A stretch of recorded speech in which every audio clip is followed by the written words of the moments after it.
My name is May, and this happened when I was around 22 years old.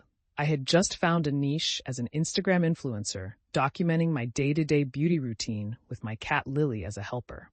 And it was all thanks to Lily that my page gained traction in a short amount of time. In about 6 months of content creating, I had gained over 50,000 followers. Pretty crazy, right? Now, if you're an influencer, you know that engagement matters. So, that meant you are constantly online, liking, sharing, and commenting on people's pages, especially those in the same niche. They reciprocate, and this helps with your overall page growth and engagement organically. Everything was going so well, and with this strategy, I got a few brand deals under my belt, making a nice side income. This was until I started getting these weird DMs from a faceless account. Every day, there would be a direct message to me from these new accounts that made no sense at all. Sometimes it was just a simple, "Hi, beautiful," followed by, "You know I love you, right? And I am your #1 fan." But at other times, it was a spooky line like, "I can't wait to strangle you in bed," or "I will make you my slave," etc. Being in this influencer space, I know that social media comes with creeps. So whenever I get these sort of messages, I would just delete them straight away and go about my day. Now, my dating life took a hit as a result of my busy lifestyle, but this was about to change because I was going on a date with a guy I finally matched with on Tinder. We had been talking for a day, but the connection was instant. It was one of those when you know feelings. We had similar interests, and he seemed to tick all of my boxes. When I showed my best friend his profile, she said he was funny and charming. She even joked that he would sweep me off my feet. I was excited but also felt nervous and at the same time hopeful. As I got ready, I chose a cute dress and put on my favorite lipstick. When I arrived at the cafe, I scanned the room. There were many people, but I spotted one guy sitting alone, looking around. He had messy hair and a bright smile. As I walked over, he stood up and said, "Hey, you must be May. I'm Jack."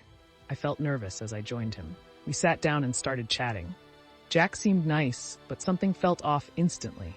He kept bringing up details about my life that I hadn't mentioned.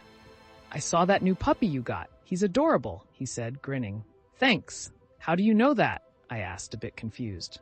"Oh, I saw it on your Instagram," Jack replied with a coy smile. My smile faded. I remembered posting a picture of my new puppy just a few days ago. "Really? Do you follow me?" I asked, alarm bells going off. "Oh, I do more than follow," he replied with a playful wink. My heart raced. I thought maybe he was joking, but I noticed he had a strange glint in his eye. How much do you watch?" I asked, trying to sound casual. Jack leaned in and said, "Well, I've seen every post, every story, and I've written you letters a few times, and I have been closer to you than you think." I couldn't believe it. Was my blind date really my Instagram stalker? Just a few weeks ago, I went to the police to make a report about strange letters I had been getting. The contents of these letters were very graphic. The sender described things he would do to my naked body, and some of the things he wrote were downright scary. I had to make the police report because since getting these letters, I had sensed someone was following me around the city. I had noticed shadows lurking behind my photos, and at the time, I thought it was just some random strangers. But after the letters started coming, I grew concerned and reported it just in case. I looked at him and stammered, "You mean you've seen the one of me in pajamas? The cat filter was great. I also liked the new red lingerie you got." Jack replied and laughed. I felt a chill run down my spine as I contemplated my exit strategy. The red lingerie was a brand deal I received just a day before. I filmed the unboxing video content with my curtains open because I needed natural light. I had not posted this to social media yet, so how the hell did he know this? I panicked, but tried to keep my composure as I politely asked to excuse myself, saying I needed to use the bathroom. "You are not running away, are you? I just really like you," he said.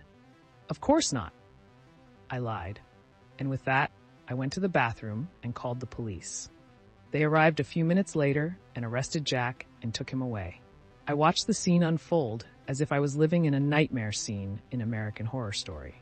There and then, I decided I was done with social media, so I took out my phone and deleted all of my social media profiles. To hear more of these wild stories, please like, comment, share, and subscribe to this channel.